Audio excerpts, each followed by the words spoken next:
Hola, muy buenos días. Empezamos ya un nuevo programa en Junta Médica. Hoy todo el mundo prestando muchísima atención desde ya porque vamos a hablar de todo sobre nuestra vejiga.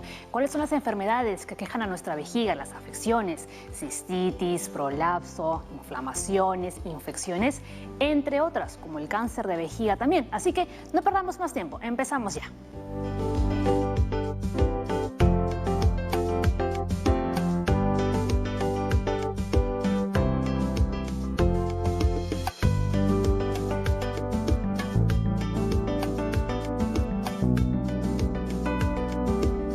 Estamos en vivo, así que desde ahora mismo empiecen a mandar todas sus consultas a las redes sociales. Tenemos cuentas en Facebook y Twitter y también pueden llamarnos a la línea médica, que es el 619-0670 y en este momento va a salir en su pantalla.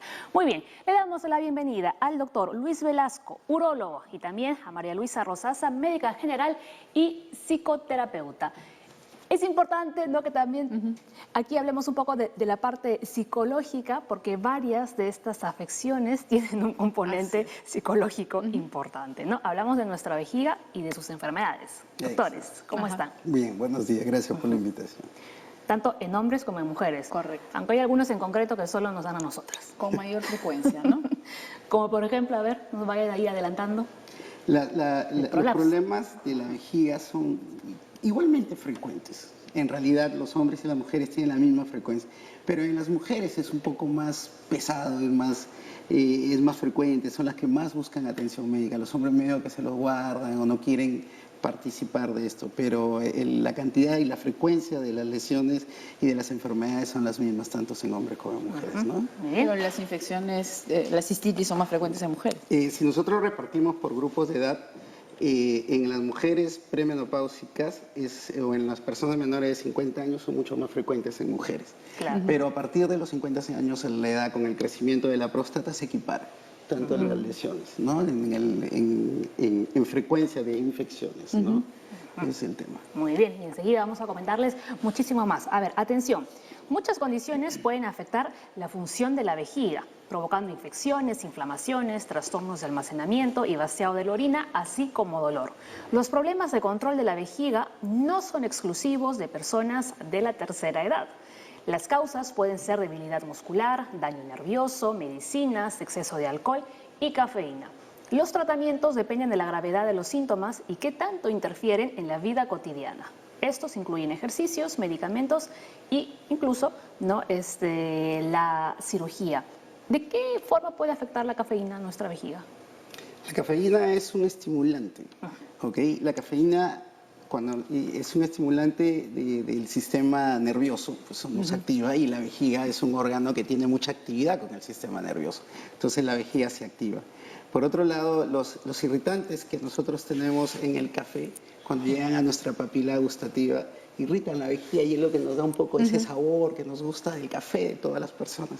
Pero cuando son excretados, estas sustancias son excretadas también por el sistema urinario y todas estas sustancias afectan la pared de la vejiga y la estimulan. O sea, sí hay un efecto relacionado, por ejemplo, entre la frecuencia de orinar y el consumo de alcohol. En una enfermedad de la vejiga, que es la cistitis intersticial, uno de los principales manejos es evitar la cafeína, porque esta estimula la contracción de la vejiga, que es lo que causa el orinar frecuente, ¿no? Y he escuchado a mucha gente. La orina ahí, ¿no? Entonces sí hay un efecto directo sobre la vejiga. He escuchado a mucha gente, por ejemplo, que, vamos a poner un ejemplo, ¿no?, que bebe cerveza, ¿no?, y que una vez ya fue al baño y dijo, uy, ahora sí ya empecé, ya no cierro. Pero ese efecto es interesante, porque una persona me dice, doctor, cuando yo tomo cerveza limpio mis riñones, ¿no?, porque orino un montón y estoy orinando. No, al contrario, me estoy deshidratando, porque yo controlo mi micción, mi volumen de orina del cuerpo la regula con una hormona que se llama hormona, ¿cómo se llama?, antidiurética, ¿no? Una hormona que regula la cantidad de agua que mi organismo necesita. Si mi cuerpo tiene mucha agua, la bota, y si tiene poca agua, la retiene. Cuando uno toma alcohol, lo que hace es que esa hormona no funciona. Y lo que hace es que yo orino, no estoy limpiando nada. No estoy ¿cómo se limpiando, repone? no, Me estoy deshidratando. me estoy deshidratando. Por eso al día siguiente me duele la cabeza, tengo la boca seca y es el efecto del alcohol, ¿no? Por eso no irrita, no es bueno tomar alcohol para la vejiga. Ah, ya lo saben. Otra cosa que aprendemos aquí en el programa. Y otra cosa, por ejemplo, que es bien interesante es el tabaco, ¿no? Que hemos hablado tantas veces como Sí. el tabaco es factor de riesgo para un montón de Casi todo. enfermedades y de cánceres. Para la vejiga, el cáncer de vejiga también está asociado al consumo de tabaco. Porque una vez que las sustancias se pegan en los alvéolos, la sangre lleva a desintoxicar estos componentes al riñón, del riñón se filtra, ¿no? Y caen a la vejiga y están ahí, ¿no? Entonces sí hay un factor de riesgo importante del cáncer de vejiga respecto a los fumadores, ¿no? No hay que fumar, como siempre decimos acá, no hay que fumar. Muy ¿no? bien. Es Ahora, ¿cómo es el funcionamiento de la vejiga, de nuestra vejiga? La vejiga es un órgano que es un órgano hueco. En esas imágenes muy bonitas que están ahí, lo puede ver.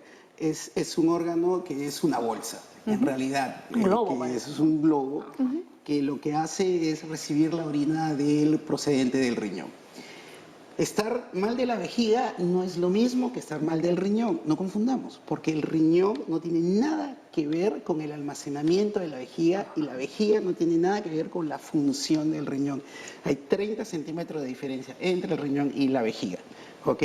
Entonces, una vez que la orina llega hacia la vejiga, esta no regresa hacia el riñón, ya se quedó abajo en la vejiga. Si yo me hincho no es porque la vejiga está llena. Entonces la vejiga tiene unas paredes, entonces yo orino, la vejiga se queda vacía. Y de ahí la vejiga se comienza a llenar, y hay unos receptores en la pared que miden el grado de estiramiento. Y conforme se va estirando la vejiga, manda una orden al cerebro y le dice, oye, orina, pe. Y de ahí, ¿cómo se llama? Si quiero le hago caso, si quiero no le hago caso. Pero de ahí la vejiga se sigue estirando y esta información cada vez es más frecuente y me va dando las ganas de orinar. Si yo no le hago caso a la vejiga en periodos largos, más de 3 horas, este estiramiento crónico de la vejiga es como si yo soplara mucho un globo. Voy deformando la vejiga. Y una vez que ya empieza, yo tengo que hacer un esfuerzo abdominal para que la orina salga y de ahí para el esfuerzo abdominal y solamente es la vejiga sola a una velocidad controlada la que termina de vaciar la vejiga. ¿Cuál es la capacidad de la vejiga entre un hombre y una mujer? Más o menos la capacidad de la vejiga es de 350 centímetros cúbicos, ¿ok? Esa es la capacidad de que puede orinar. Si nosotros tomamos 2 litros de agua, 350, más o menos unas 6 veces por día que debemos orinar. Pero eso depende también de la cantidad de agua ingerida, de ¿cómo se llama? De la capacidad de la vejiga misma, la capacidad de la vejiga misma, la vejiga más grande. Pero si yo me paso de 3 horas o estoy en menos de 2 horas, ya es un problema que debería visitar al médico. Lo que se considera normal es orinar en intervalos de tiempo mayores de 2 horas y menores de 4. Más para poner un parámetro para que la gente diga en cuándo yo tengo que visitar al médico por un problema de que o no orino o que orino mucho, demasiado. ¿no? Ya que orino estoy demasiado. ¿Y cuáles serían las consecuencias de aguantarse mucho la orina? Bueno, se puede generar, se habla mucho de las infecciones, ¿no? Cuando se retiene mucho la orina puede crecer las bacterias y producir una cistitis, pero yo estaba pensando más en el aspecto emocional, ¿no? De ir al baño a cada rato está relacionado con la ansiedad, ¿no? Entonces, como otras veces hemos conversado del tema, es bien importante conocernos y calmarnos, ¿no? Si realmente es que queremos ir al baño e interrumpir, por ejemplo, estamos en una reunión de trabajo o estamos dando un examen, si es realmente que quiero ir al baño o estoy ansiosa. Y yo tengo que poder reconocerlo para poder calmarme, ¿no? Para poder respirar, es decir, no pasa nada, voy a estar bien y sigo adelante con lo que estoy haciendo. Porque hay momentos en que no se puede ir al baño, ¿no? O de repente en una reunión de trabajo larga hay personas que se paran y se retiran varias veces. Entonces, esto sí es bien importante, ¿no? Y bueno, más adelante hablaremos de la parauresis. ¿No? De la vejiga tímida. De la vejiga tímida.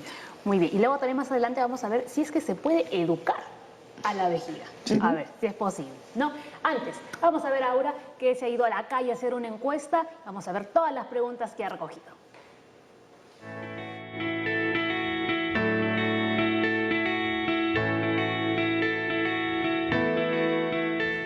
Hola, esta ruta de la salud nos va a permitir sumergirnos en las profundidades de un órgano que nos da mucha contención y es la vejiga. Por eso hemos aprovechado esta linda pileta para que todas las dudas y preguntas que tiene la gente fluyan y nos enteremos un poco más sobre este importante órgano. Así que comencemos.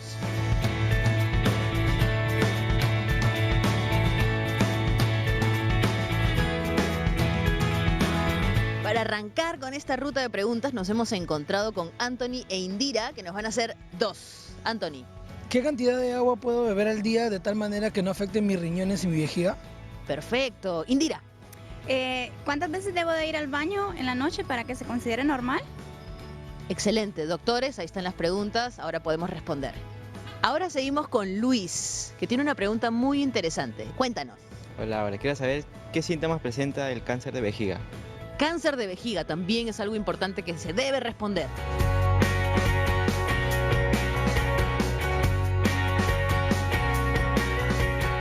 Jean-Pierre nos va a hacer una pregunta. Dinos. Doctor, ¿la incontinencia urinaria se puede operar? Continuando con nuestra ruta de preguntas, nos hemos encontrado con Brunella, que ha formulado la suya observando el océano. Brunella, cuéntanos. A ver, ¿por qué el embarazo y la menopausia pueden generar incontinencia? Esa es una excelente pregunta.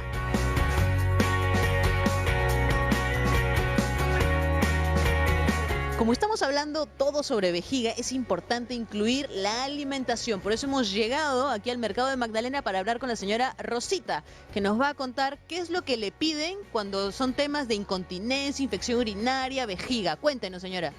Tenemos la sábila, la espinaca, papa, pepino, perejil, todo eso entra al jugo para las infecciones, inflamaciones, para todo.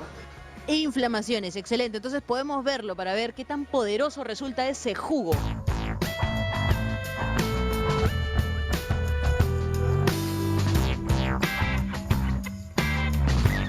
Vejiga, inflamación, infecciones urinarias. Aquí está, el jugo potente. A ver qué dicen los doctores.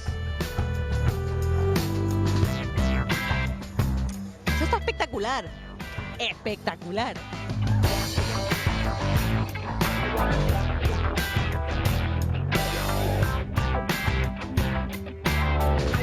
Andrea, por favor, haznos tu pregunta. ¿Es verdad que las mujeres retenemos más la orina porque tenemos la vejiga más grande que los hombres?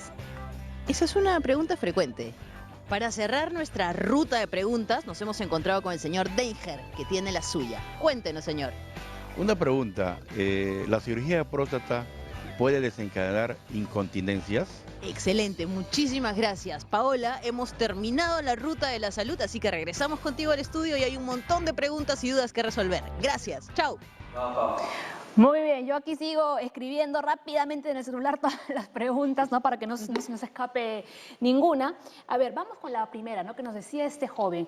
¿Cuánto es la cantidad de líquido que debe beber una persona para mantener los riñones y la vejiga en buen estado? Decía él, ¿no? Acá voy a discutir con lo que dice la mayoría de médicos, con lo que dice la mayoría de nutricionistas, no me noten mal, pero es distinto. Nosotros, el ser humano, tiene un sistema de regulación de líquido. En realidad, no hay una cantidad de agua que yo deba tomar. No existe una medida de la cantidad de agua. Yo bromeando con mis pacientes, yo le digo, cuando se reúne el papá cebra con la mamá cebra, ¿cuánta agua le dicen a la cebrita que tienen que tomar? O sea, ¿cómo sabe la cebra cuánta agua tiene que tomar? ¿Porque no es humano, hay que enseñarle? No, porque nosotros tenemos un mecanismo que se ha desarrollado a través de los años, que ha evolucionado completamente, que es la sed. La sed es un mecanismo que el medio interno, que es como nuestro que nos gobierna en el interior, sabe si necesita agua o no la necesita. Pero a veces nosotros comparamos al cuerpo humano, lo comparamos como si fuera pues un carro, ¿no? O sea, si lo limpio más, si lo limpio menos, si le echo más agua, si le echo menos agua. El cuerpo no nos agradece que le demos menos agua o más agua. Si yo le doy más agua, si mi cuerpo tiene una cantidad suficiente de agua para hacer sus funciones y yo le doy más agua, lo que va a hacer el cuerpo es botarla, porque no la necesita, hasta que necesite agua y me la va a pedir. Bueno, lógico, como humanos todo lo hemos medido, y hemos encontrado que es una cantidad más o menos de 2 litros por día, pero no solo de líquido. Porque acuérdense que nosotros sabemos, los alimentos se terminan metabolizando en agua. O sea, por ejemplo, una comida de 1 kilo, más o menos son 300 centímetros cúbicos de agua. Ya comí mi comida, mis tallarines y todo eso, ya tengo agua.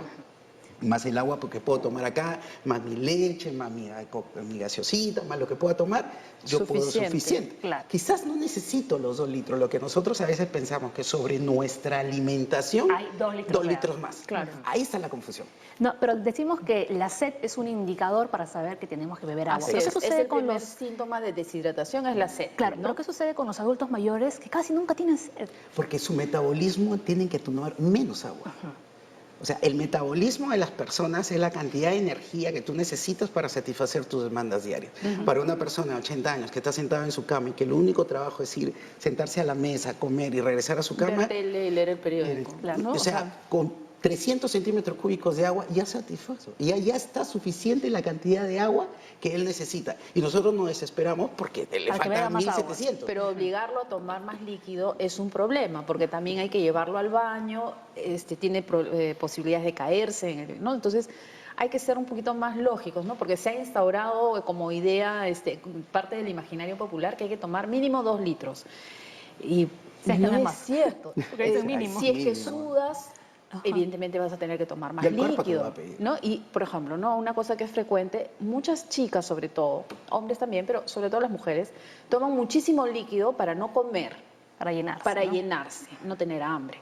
Pero es un error, porque, como siempre cuando hablo, llegan pacientes a la consulta, a veces pues con unos tomatodos pues de 2 litros, ¿no?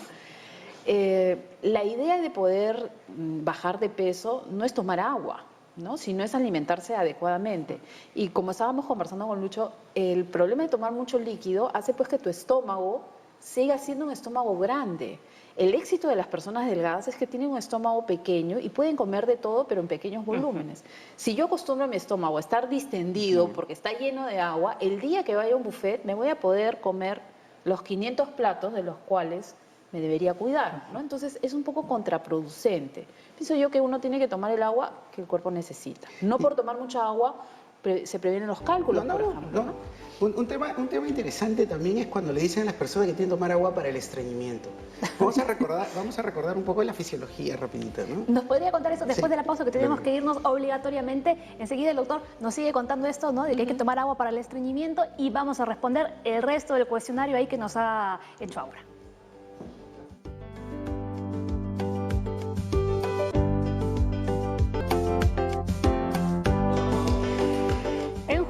Estamos conociendo todas las afecciones a nuestra vejiga. Vamos a ver cuáles son. A ver, cistitis e infección, vejiga neurogénica, cistitis intersticial, cistocele, cáncer de vejiga. A ver, vamos poco a poco, no ir desarrollando las afecciones y de paso también vamos contestando las preguntas, ¿no? Que encontró Aura en la encuesta. La infección de la vejiga, cuando nosotros hablamos de una infección urinaria, todo el mundo le dice que es la cistitis, por la inflamación de la vejiga, pero la cistitis es la inflamación producto propiamente de la vejiga, porque también hay infección urinaria alta, que es pielonefritis, que es totalmente diferente, ¿no? La cistitis es una infección bastante frecuente en las mujeres, especialmente en las mujeres premenopáusicas, ¿ok? Y que el factor detonador generalmente son las relaciones sexuales, ¿ok? Son las relaciones sexuales, pero aclarando que no es porque el hombre esté cochino, sucio, donde la metió, no tiene nada que ver. Los hombres no contagiamos infecciones urinarias, pero somos los causantes de las infecciones urinarias. Pero, doctor, explíqueme bien porque no entiendo. Usted me dice que el hombre no tiene nada que ver, pero después me dice que la relación tiene algo que ver. Yo utilizo una explicación para mis pacientes y le digo, es como si yo le invitara a mi esposa a ir a un restaurante a comer y le roban la cartera. Entonces, ¿yo tengo algo que ver con el robo de la cartera? La respuesta es no. Pero si yo no lo hubiera llevado a comer, no le hubieran robado la cartera. Entonces sí soy el culpable. No. Lo que pasa es que el entorno, la vulva, la parte de la vagina genital, la vulva, está muy cerca del ano. Y los gérmenes que producen las infecciones urinarias están alrededor del ano. Entonces, a la hora de tener el acto sexual está la continuidad, la cercanía entre uno y otro, que es el factor que hace que durante el acto los gérmenes se vayan desde del margen anal hacia la zona de la vulva de la mujer. ¿Ok? Pero hay condiciones que hacen que las mujeres tengan cistitis. Por ejemplo, el estreñimiento. Si una mujer tiene estreñimiento y tiene relaciones, es más probable que haga infección urinaria que una mujer que no tenga estreñimiento, por ejemplo. Y justo antes de acabar con esto, hablando del estreñimiento, ¿no? Usted nos estaba contando que hay una creencia popular, ¿no? De que beber mucha agua sirve para el estreñimiento. Sí, sí, y eso es lo que siempre le explico. Nosotros tenemos que recordar un poquito la anatomía, ¿no? Tenemos la boca, el esófago, el estómago, el intestino delgado, el grueso y la salida, ¿no? Es bien práctico. Cuando nosotros comemos algo, tiene que hacer todo ese recorrido. Entonces, muy bien. Si yo estoy estreñido, tengo heces duras, le echo agua a las heces y las ablando, ahí está, ya encontré el premio Nobel para el doctor Velasco. No, lo que sucede es que cuando yo tomo el agua es una de las pocas sustancias, junto con el alcohol y la aspirina, que se absorben por las paredes del estómago. Es decir, el agua que yo tome nunca va a alcanzar el colon. Porque por otro lado estaríamos en permanente diarrea. Claro. ¿No? Entonces, eso es interesante. Entonces, que me digan a mí que tengo que tomar agua para el estreñimiento no tiene base científica. Suena bonito, suena más o menos lógico, pero no es un error. Entonces ahí supositorio queda bien. Cambios en los estilos de vida, fibras. Así como nosotros tenemos que educar a la vejiga para orinar, nosotros tenemos que educar a nuestro intestino. Okay, hay una pregunta, no sé si me estoy adelantando, pero hay una pregunta del oyente si los hombres orinamos más que las mujeres. Es porque al hombre es más fácil orinar. Le es más fácil, ¿no? O sea, yo estoy, ahorita quiero orinar, me paro de un minuto, pero a las mujeres es más difícil. Primero el baño tiene que estar limpio, tiene que ser solo de mujeres. Hombre, si el baño de hombre está lleno y no hay ninguna mujer, se mete, ¿no?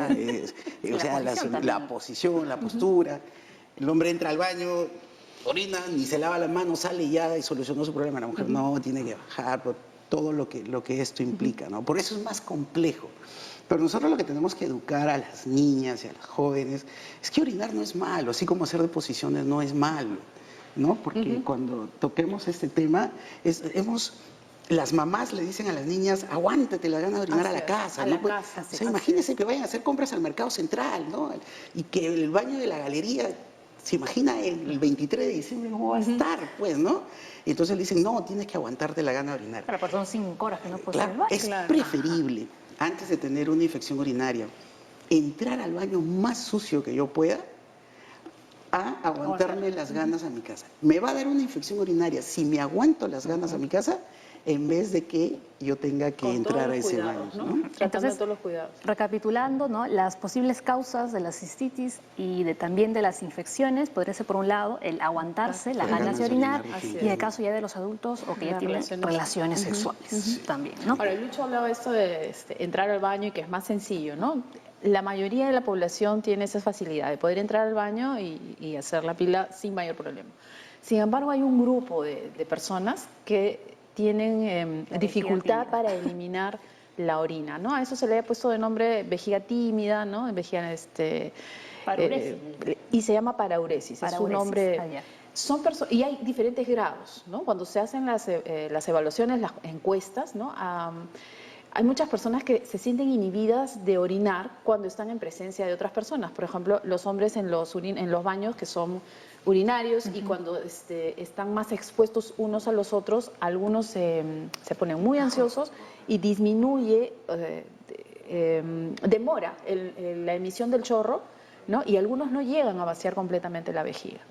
Puede ser una condición incapacitante, puede ser en sus grados máximos, porque ya te limita, por ejemplo, ir a trabajar, ¿no? En donde los baños suelen ser más bien abiertos y con para muchas personas, y ellos tienen que buscar el baño que esté más alejado, donde no haya ruido y puedan orinar, ¿no? Entonces sí podría ser una condición que hace que el paciente cada vez quiera salir menos de su casa, esté más ansioso, no sabiendo dónde está el baño, ¿no? Son personas que tienen mapeado los baños, ¿no? Donde podrían estar y terminan, por ejemplo, ya no yendo a una fiesta, ya no saliendo, ¿no? La parauresis está dentro del grupo de las fobias sociales, ¿no? En donde están pensando, se van a dar cuenta que no puedo hacer la pila, ¿no? Tengo miedo, me pongo ansioso, van al baño, no pueden hacer, salen, vuelven a ir, no, o sea, es bien complicado. Es una constante todo el tiempo. Así y como decía María Luisa, a veces las personas no tomamos esto en serio, ¿no? Así es, ¿no? Y por ejemplo, es un tema del que muchas veces no se conversa porque da mucha vergüenza. sobre todo en los hombres, porque está relacionado también a su potencia sexual, ¿no? Lo asocian a la potencia sexual. Y no genera, pues, al no ser muy conocido, no genera la empatía que puede generar alguien que diga, no, por favor, abre una ventana, yo tengo claustrofobia, y todo el mundo lo ayuda, ¿no? En cambio, eso de que, por favor, no entre nadie al baño, claro. necesito silencio, por favor, vamos por el lado del chiste, ¿no? Claro. Entonces, no se ayuda al paciente. Ajá, muy bien. A ver, vamos a seguir avanzando con este cuadrito. La vejiga neurogénica, ¿en qué consiste? La vejiga neurogénica es un conjunto de enfermedades de la vejiga, es muy amplio, es un término en verdad que abarca muchas cosas. Desde en la presentación que usted hizo de los medicamentos, de los traumas, ¿no? Hay medicamentos, especialmente los antipsicóticos, los medicamentos psiquiátricos, que afectan la función de la vejiga. La palabra neurogénico significa de origen nervioso. Entonces no es que esté nervioso, son mis nervios, ¿no? Son del sistema nervioso neurológico que va a ayudar a que la vejiga pueda hacer que no trabaje. La vejiga es hipotónica, que se estira. Se ve en pacientes diabéticos. O la vejiga que es muy dura, que se ha achicado, se ha hecho muy chiquita. Personas con niños con meningocele, enfosacele, ¿no? Entonces, condiciones médicas que traen estos problemas de conducción nerviosa del nervio que va a llevar a la vejiga. Traumatismo vértebro-medulares, accidentes que se fracturan la columna, pacientes parapléjicos, no tienen cómo orinar. Pero sin embargo aprenden a orinar con un sistema de micción controlada, con cateterismo. Pero todas estas condiciones médicas que no hay una explicación en una infección, en un tumor, en una piedra, se le denomina vejiga neurogénica. Su estudio es muy amplio, las consecuencias son muchos, los enfoques son dirigidos a cada condición específica que tiene la persona. Puede ser de tratamiento médico, puede ser pañal, cateterismo, quirúrgico, hacer una nueva vejiga, utilizar intestino para hacer una nueva vejiga, distender la vejiga o sencillamente vaciar la vejiga a través de un conducto, ¿no? Para que el paciente pueda estar más alivio, ¿no? Muy bien, vamos con el siguiente. A ver, cistitis intersticial. Bastante frecuente, bastante que tiene que ver con el tema de la... No hay una definición exacta de lo que es la cistitis. ¿Es el síndrome de vejiga dolorosa? Vejiga dolorosa, vejiga hiperactiva, cistitis intersticial. Son personas que tienen muchos síntomas, mucho ardor, mucha frecuencia, van muchas veces al baño, dolor en el bajo vientre. Pero cuando nosotros los investigamos no encontramos una causa específica. O sea, no hay una causa específica. Hay un examen que se mira la vejiga por dentro que se llama cistoscopía y que se ven como unas lesiones puntiformes, unos puntitos rojos dentro de la vejiga. Unas úlceras. Lo que hacemos a la mala, estiramos la vejiga, le echamos bastante agua y de ahí le vaciamos así de golpe. Y cuando se vacía y se descomprime, comienzan a aparecer unos puntos sangrantes. Eso a nosotros nos indica que estamos ante el caso de una cistitis intersticial. En teoría se supone que el endotelio, la capa superficial interior de la vejiga, se ha dañado por una causa no determinada. Y hay muchas terapias, desde cauterizar la zona, desde echar unos productos dentro del ácido hialurónico o cualquier sustancia, que la heparina, que puedan reparar ese tejido, ¿no? Para que el paciente... ¿Es común ese tipo de no es común. Pero se ve con cierta frecuencia en personas que tienen diagnóstico de fibromialgia. No se conoce el origen de la cistitis intersticial, pareciera que también es una enfermedad autoinmune, ¿no? de la vejiga. Y es una enfermedad que causa mucho deterioro en la calidad de vida del paciente, ¿no? Porque son personas que tienen que ir al baño pues 30, 40 veces al día. 30 en el día, 10 en la noche, la calidad de sueño se deteriora, ¿no? Amanece cansada, de mal humor, con dolor. Necesita tener un baño cercano, muchas dejan de trabajar, ¿no?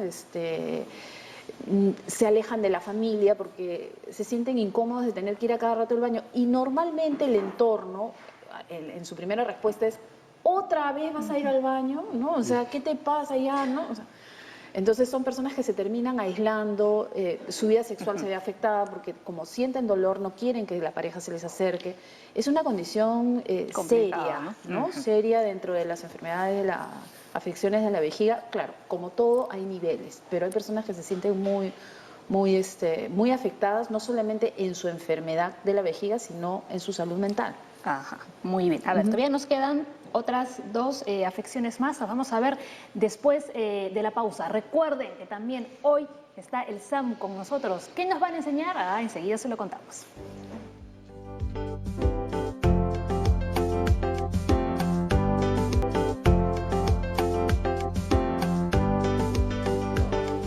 Bien, antes ya de finalizar con nuestro cuadro, ¿no?, de las afecciones a la vejiga, vamos a ver rápidamente una consulta que nos ha llegado a las redes sociales. Era la de Miguel Ángel, ¿no? Tengo vejiga neurogénica y he iniciado un proceso de diálisis por insuficiencia renal crónica.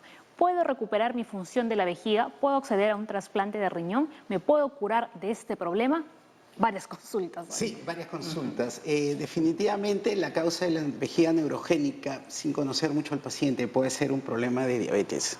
¿Okay? Ese es un típico caso de un paciente de diabetes que comienza con un daño nervioso porque la diabetes daña las terminaciones nerviosas. En todo el cuerpo. Todo el cuerpo, ¿no? Todo el cuerpo y las terminaciones.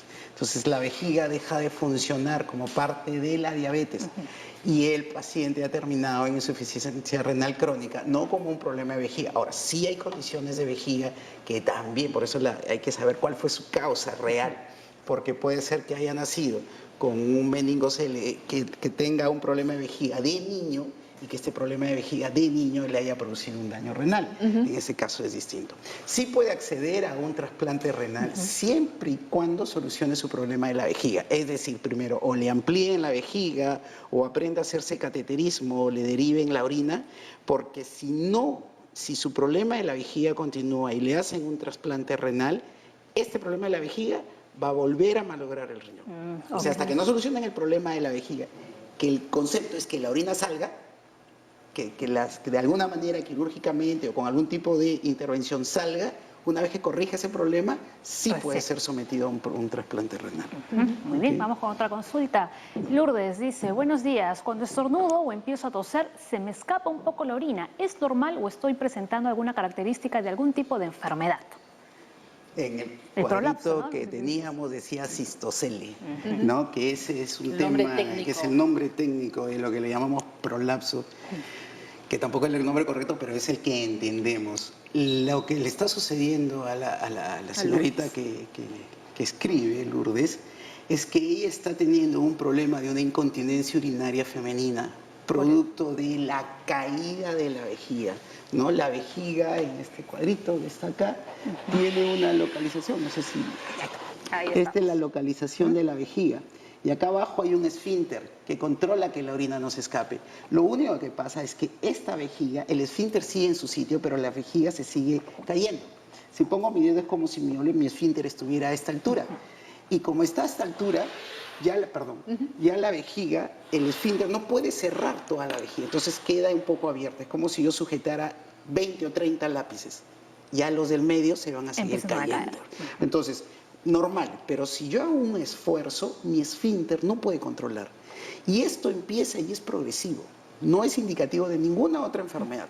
Es indicativo de que está padeciendo un problema de incontinencia urinaria femenina, cistocele o prolapso vesical. ¿Haber tenido varios partos puede generar cistocele? Los factores de riesgo para desarrollar no solamente son los partos, es la gestación en sí. Muchas mujeres dicen, lo he visto, yo prefiero hacerme una cesárea para que después no tenga incontinencia urinaria. Eso es falso. Porque el embarazo en sí es un factor de riesgo. Es más, el antecedente familiar. Hay personas que tienen incontinencia urinaria sin haber salido gestando. Hay mujeres muy jóvenes. Yo he tratado pacientes de 25, 26 años con incontinencia urinaria que han tenido que ser operados sin hijos por el antecedente familiar y la debilidad del piso pélvico, que es el que sostiene la vejiga. Entonces su piso pélvico es débil, la vejiga se baja y esto condiciona la incontinencia urinaria. Eso es lo que le está pasando. ¿Qué se debe hacer? ¿Cuál es el tratamiento? Bueno, la cirugía, ¿no? El tratamiento es la cirugía, pero en estadios iniciales, cuando ha comenzado ella, es ejercitar el piso pélvico, unos ejercicios. Los ejercicios de Kegel, ¿no? Que se escribe con Kegel, y lo pueden buscar en los tutoriales porque les enseña, son bastante buenos, pero hasta cierto nivel, grado leve a moderado leve. Es un ejercicio que cuando te lo explican es muy sencillo, ¿no? Es ejercitar los músculos del piso pélvico. ¿Cómo lo haces? ¿Cómo te das cuenta si los estás ejercitando? Haciendo una contracción. Pero lo puedes ver más claramente cuando estás orinando y si eres capaz o no de detener el chorro y sostener, ¿no? Porque el esfínter está funcionando bien. Ese es el ejercicio. Cuando haces eso, suspender el chorro, te das cuenta cuáles son esos músculos y ya después lo puedes hacer sin tener que hacer el ejercicio ahí, ¿no? Simplemente cuando estás sentada y comenzar a fortalecer. Son unos ejercicios, ¿no? Claro. Pero uno lo tiene que hacer cuando uno está, por ejemplo, yo lo estoy haciendo ahorita. Claro. Ya, pero nadie lo hace, o sea, se olvidan. Ajá. O sea, el problema está en que lo ven, lo hacen un día, 2 días. Y después ya. Un día y medio. Y ahí quedó. Y ahí quedó. Y es por eso que esto sigue avanzando. Y lo mejor es la cirugía. ¿Y en qué consiste? La cirugía es una cirugía que me encanta hacerla porque es rapidísima. Sí. 15 minutos, 12 minutos. ¿Puede ser una rejilla? Sí, una malla. Una malla. Utilizamos una malla, tendrá pues 1 centímetro de ancho, 1,5 centímetros, dependiendo de la marca, que medirá pues unos 15 centímetros. Y lo que se hace, nuevamente al mapa, parezco Belaunde, le pasamos la malla de acá a este lado hasta acá. Para evitar que caiga. Y lo único que hacemos lo suspendemos, como si levantáramos el brazo, un cabestrillo. Se levanta la vejiga. Se pone el paciente en posición ginecológica como si fuera a hacerse un Papa Nicolau. Se pasan unas agujitas, se pasa la malla y ya está. Y ya está la cesta. Y al día siguiente puede empujar un camión y no se le sale la orina. Solucionado su problema. Pero seguro que pueden cargar peso después. Inmediatamente. Y lo Acá haces no hay con anestesia epidural. No hay periodo de reposo. En cambio, cuando opera un paciente de próstata, doctor, me duele, como el paciente. No sé, sí, pero las mujeres rápido solucionan el problema. Muy bien. Y ya, para finalizar, el cáncer de vejiga. El cáncer de vejiga, como lo he dicho, el tabaco. Una de las causas. Y no sé, bueno, no hay causa, ¿no? Pero es el factor de riesgo más asociado al desarrollo de cáncer. Y en el Perú bastante es el cocinar con leña en ambientes cerrados, que es una zona que sucede mucho en la serranía del Perú, ¿no?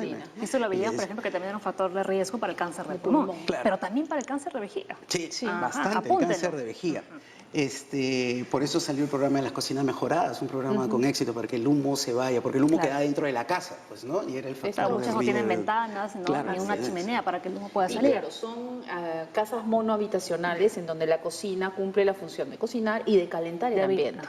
¿No? Entonces, por eso es importante que estas cocinas tengan una chimenea, un buen tiro, para que el humo realmente salga y solamente puedan calentar el ambiente, porque esto de cambiarles y de poner en diferentes habitaciones no funciona, ¿no? Porque es un tema de costumbre. Y una de las preguntas, ¿no?, que encontraba Aura en la encuesta era cuáles eran los síntomas del cáncer de vejiga. El cáncer de vejiga generalmente es asintomático, como todos los cánceres, no produce síntomas.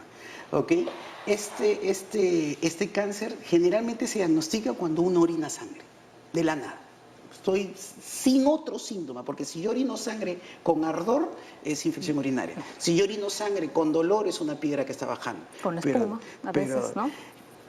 Pues sí, pero si yo tengo un paciente, doctora, hace 3 días oriné sangre roja viva, hoy día sí, ese paciente preocúpate, porque ese sí puede ser un problema de vejiga, porque es asintomático.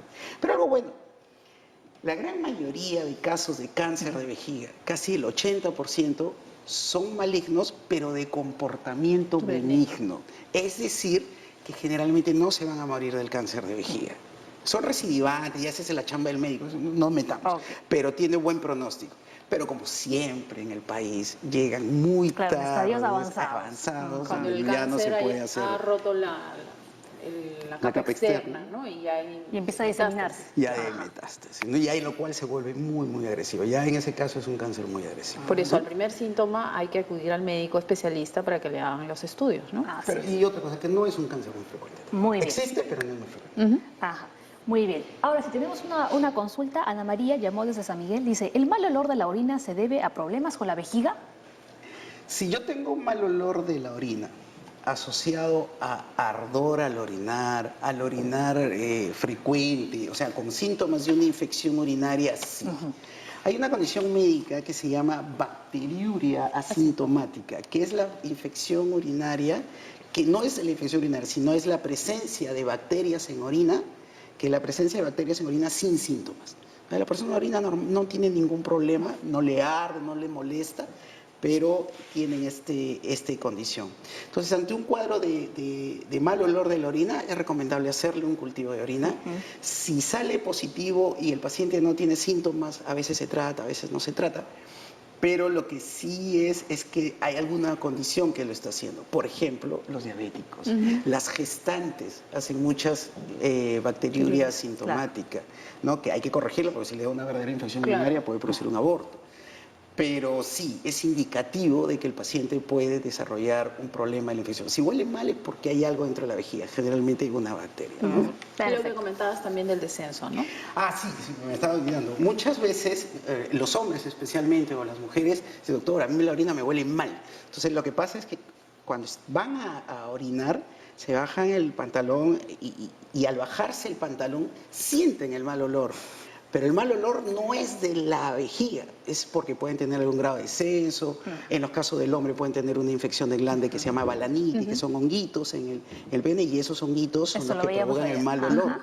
Entonces, eso también nos puede decir, oye, mi orina huele mal, porque solo lo huelo cuando orino. Exacto. Entonces estoy relacionando una cosa con otra. Por eso la importancia de hacer el examen de orina, porque si en el examen de orina detecto que es normal, entonces ya puedo sospechar en las otras causas que es este tema. Muy bien. A ver, doctores, hacemos nuevamente una pequeña pausa en el programa. Ya volvemos con el SAMU, que nos van a enseñar qué es lo que debemos hacer o cómo detectar un accidente cerebrovascular. Ya volvemos.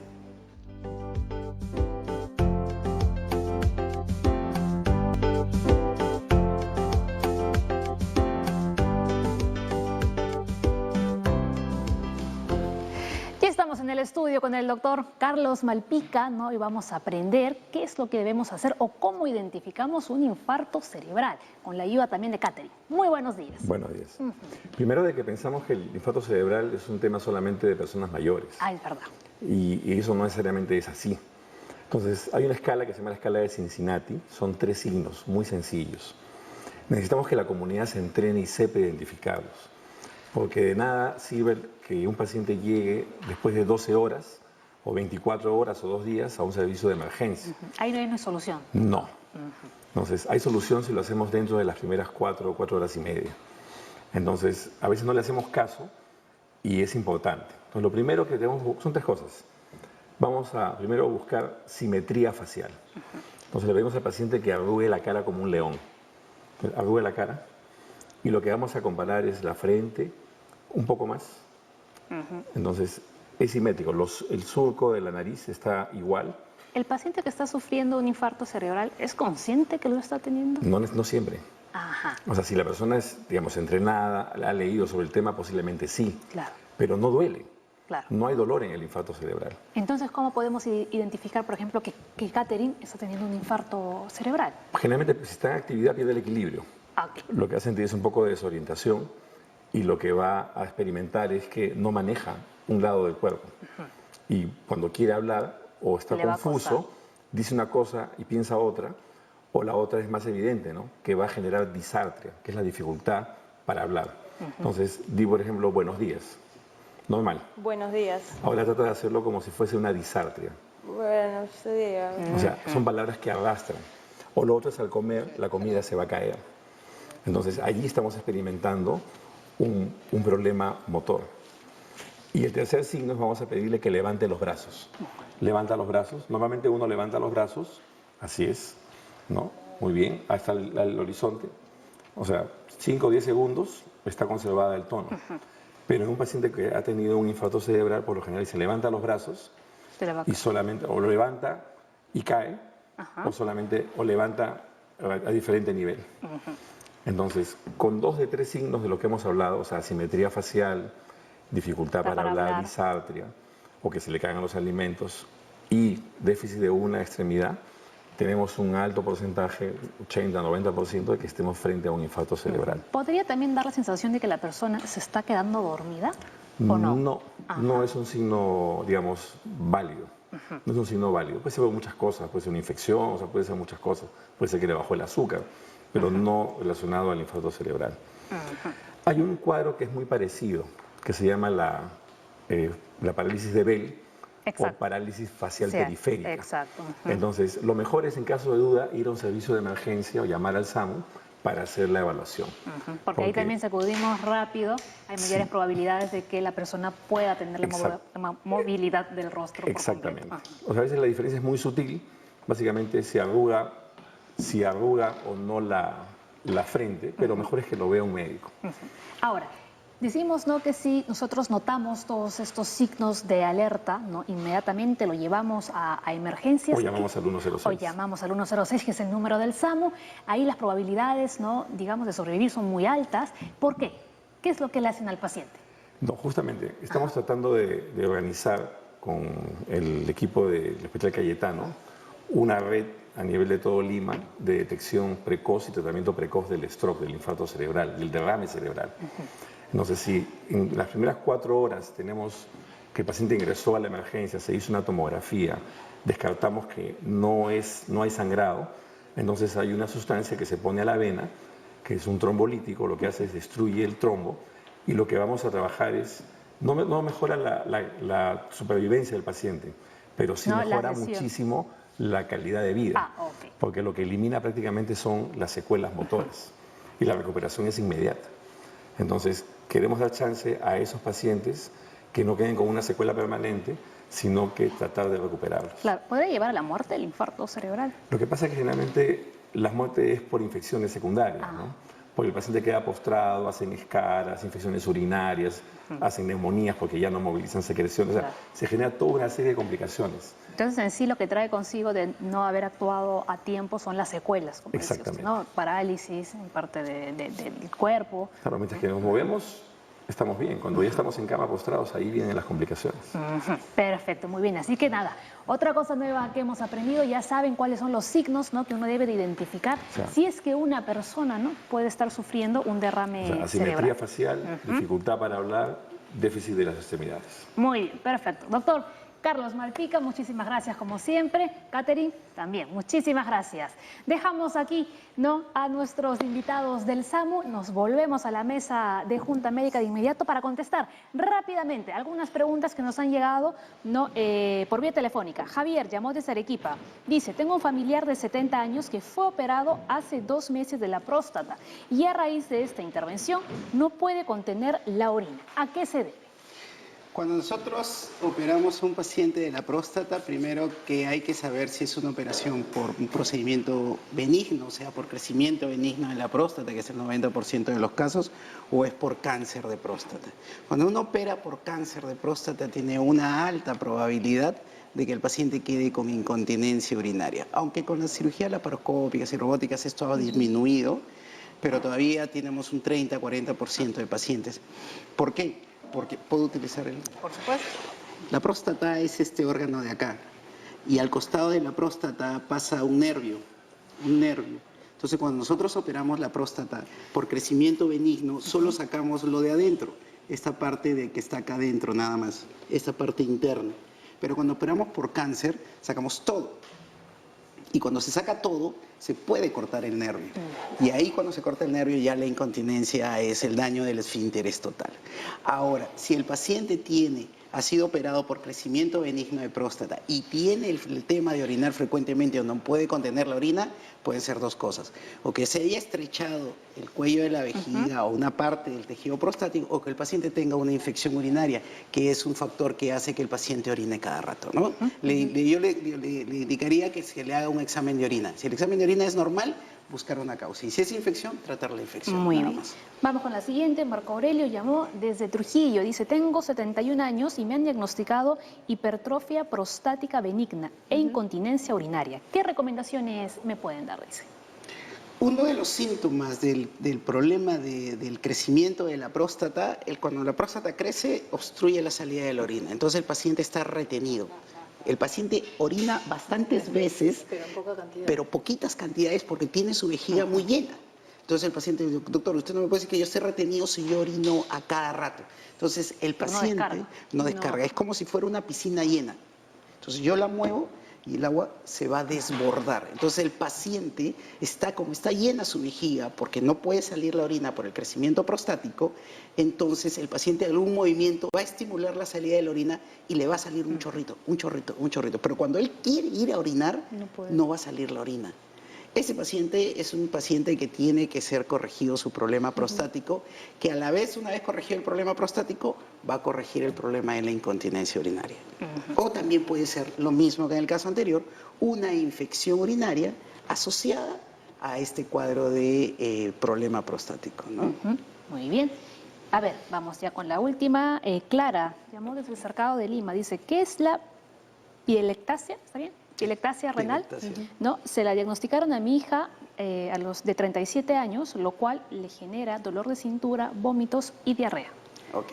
La pielectasia es un término médico, es una palabra médica, como decir alopecia. Yo soy pelado, en vez de decirme pelado, digo alopecia. Ok. La pielectasia es la dilatación del sistema del riñón. Pero como todo en medicina tenemos rangos. Entonces quiere decir, por ejemplo, vamos al tema del azúcar, ¿no? Menos de 90 es normal, más de 140 es anormal, pero en el rango entre 90 y 140, ¿qué es? ¿No? Queda ahí un limbo, ¿no? Igualito. O el sistema urinario no está dilatado, o está dilatado en hidronefrosis. En el medio de los dos está la pielectasia. Y la mayoría de veces la pielectasia es normal. Es que su sistema urinario es un poco más dilatado que lo normal. ¿Y estos síntomas que traía consigo? Lo que se hace, si yo tengo pielectasia, lo que hago es le hago una tomografía. Una tomografía. Puedo hacerla con contraste. Si la tomografía con contraste me demuestra que mi vía urinaria es permeable, es decir, que mi uréter lleva la orina hacia abajo y no hay ninguna obstrucción, los síntomas están asociados a otro tema. No tendría nada que ver con la vía urinaria, ¿no? Así es. Muy bien, y ya María Luisa, para terminar ya, el aspecto también psicológico, importantísimo. Así es, ¿no?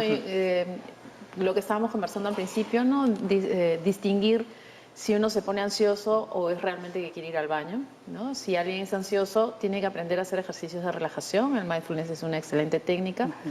¿Y cómo educamos a nuestra vejiga antes de ir? Tiene que ver con la cantidad de líquido que tomemos y saber más o menos a qué horas vamos a ir al baño, ¿no? Según nuestro volumen de líquido, y si es un momento inadecuado, no ir. Ahora, si sentimos realmente la necesidad de ir y ya han pasado más o menos 3 horas, ¿no? Que es el rango aproximado, sí hay que estar, buscar el lugar adecuado, ¿no? Para ir al baño. Esto de aguantar la pila es dañino, ¿no? A la larga puede condicionar la aparición de infecciones, ¿no? Entonces sí es importante todo eso. No tomar mucho líquido en la noche. Eso te iba a preguntar, ¿no? O sea, porque la calidad del sueño se afecta, ¿no? Hay personas que dicen, ¿qué tal duermes? Duermo bien, ya. ¿Y cuántas veces te levantas? 3, 4 veces. Entonces no duerme tan bien, ¿no? Para poder descansar necesitamos el sueño largo. Lo normal es que no nos levantemos en ningún momento, en toda la noche. Y te levantes y hagas en la mañana. En la mañana. Muy bien. Doctores, muchísimas gracias por haber estado en el programa y hemos aprendido, ¿no? Absolutamente de todas las afecciones que tienen que ver con nuestra vejiga y qué es lo que debemos hacer para mantenerla saludable. Mañana, 9 en punto, estamos de regreso con más Junta Médica. Que tengan todos un lindo día. Chao.